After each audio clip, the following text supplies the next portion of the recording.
It'd be great to get a sense of what Twitter was like when you guys first started.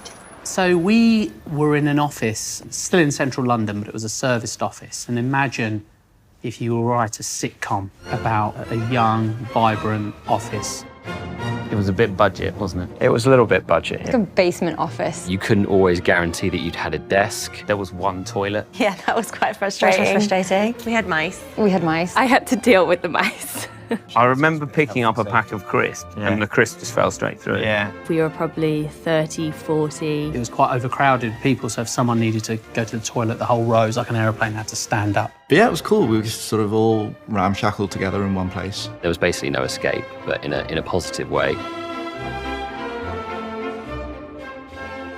Lucy Mosley entered the picture in Twitter UK during the summer when we were throwing a sales event. She actually came to that event as just someone in the audience, so that's how excited she was to join. It definitely takes a bit of grit to get out of New Zealand, come over here and really make it. Everybody would go to her for kind of advice and counsel. She would take the jumble of nonsense that was happening in your life and just kind of help you plot it out. She was fantastically hardworking. Not just 100%, but like 150%. She was the first person on the dance floor. She had a mug with a colour chart of the different gradients of tea. If you take tea seriously, you know that you take life seriously, I think. She had a very dark-sided sense of humour as well, which you just wouldn't have expected. And that was a part of the charm for her, I think. She was one of the people who interviewed me, actually. Interviewed you? Yeah. She was just normal, but in the greatest way. That summer, I remember Lucy's parents came over from New Zealand and they went on this epic trip with her fiancé, Jack. And then she came back and was just like, something is horrifically wrong with me, but the doctor's saying I'm fine. We thought it was kind of stress, really, because we had a CEO event that was happening that she was running. And she had symptoms of, quite bad stomach problems, and it wasn't really going away. And then she disappeared for a good couple of weeks, which is quite unlike her. And in fact, she went to hospital and a tumour was removed from inside her. Our understanding was it had been treated and resolved, and so she was coming back almost in a part-time capacity. I remember those sort of great celebration when she eventually came back and everyone was like, oh, cool, it's sorted. And then we sort of got told, actually, no, they found something a lot worse. I got a text from her boyfriend saying, can you call me today? And he said she's probably got 3 or 4 weeks to live.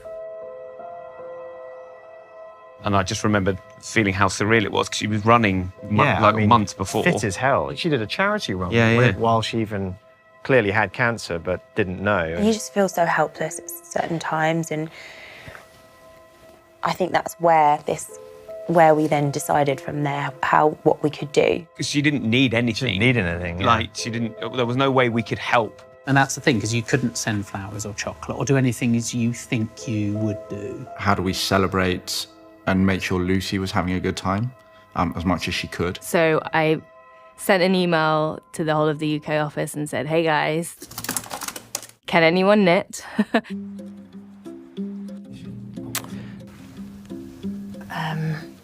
Someone's idea was that we would start knitting a blanket. We weren't overwhelmed with the amount of professional knitters. My knitting was shonky, my knitting to say was the terrible. least. I mean, I felt embarrassed. No one can knit, apart from your nan. Someone took pity on me and taught me how to knit. We'd all sort of be sat on the sofa like a little factory line knitting away. Or if people went out for a drink after work, you'd see just people standing knitting. It was kind of this furious, extreme knitting exercise just there. Bruce especially was just sitting in these kind of big... He was a champion.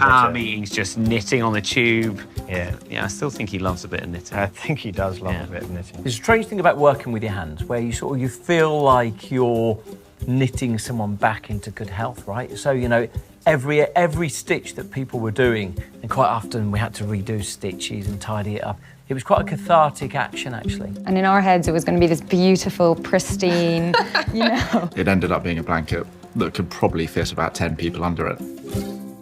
It was loving work that needed somebody to love it.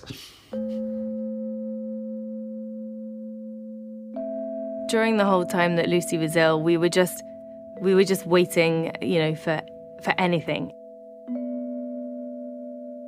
We got the blanket over to her on the Monday, and I think on the Tuesday, she tweeted. That tweet broke this silence that had been existing. We just got this amazing photo of her sort of wrapped up in her blanket. And then she wrote #love where you work. Love where you work. And that meant everything to us. It was just such a perfect encapsulation of Lucy, not really worrying about herself, but kind of celebrating. In that moment, I knew like Lucy was still there. And I knew that she felt loved by us, and so that meant a lot. We talk about the power of Twitter, but that was like probably one of the most powerful tweets I've ever experienced.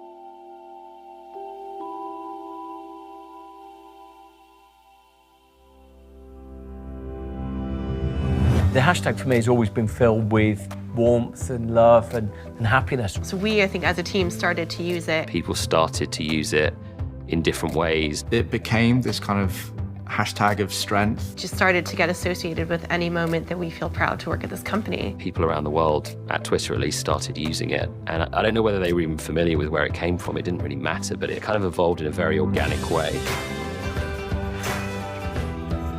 Tracy and I were working on designing the new London office. It was really important that we take Lucy with us.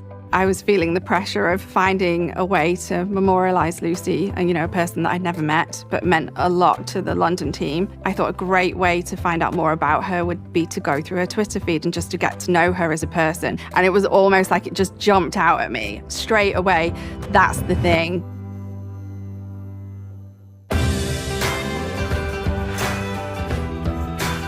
As we were opening all these new offices around the world, people were saying, we want a Love Where You Work sign as well. So we'd be like, fantastic. It means a lot to those people who know the story behind Love Where You Work, but also any employee, and we all love being at Twitter. It's something that they can relate to as well. It turned into a celebration of Twitter's culture. It is bigger than Lucy, and it is each and every person's hashtag just to take and mould and do what they want with.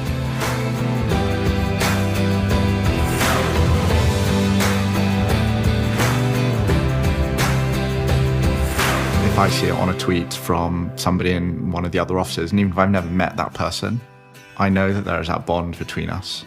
She gifted us a piece of our culture, and I think it's open to interpretation. That's the beauty of it. It's what it means to you.